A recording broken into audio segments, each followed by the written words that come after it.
Okay, you can leave this cake as it is, or you can do something for the top. So what I did is I actually traced my cutter here, which has got frosting on it now, but I traced it with a pencil onto a piece of paper, and then I measured about 4 inches high and 4 inches wide, because this is a 6 by 4 inch top.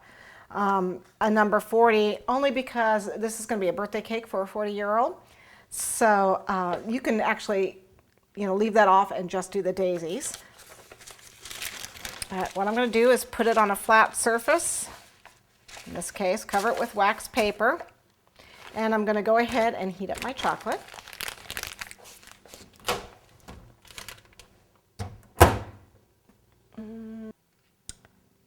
Okay, we want a really small hole in here.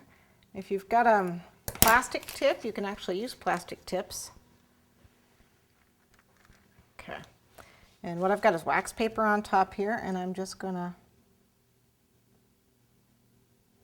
pipe a nice thin line for my daisy.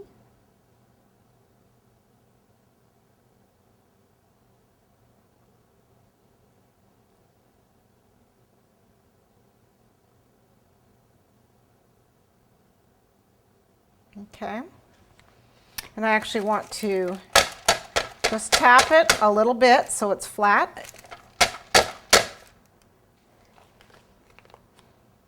Let that set up for just a second while I heat up the white. Okay, my white is warm now, and I made another daisy while I was at it. And what I want to do is put some white in the center, because this isn't a very, it's not a very firm structure, it break pretty easily. So we're going to put some white in the center for stability.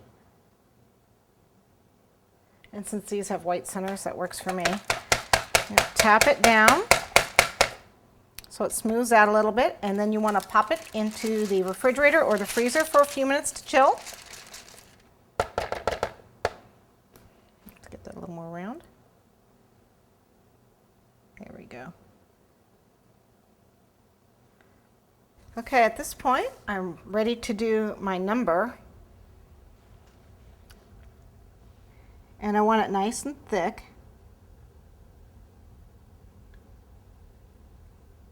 And I want to make sure that these lines connect, again, for stability. Now I'm going to make them thicker, because you're going to need them thick so it won't break. And then the O.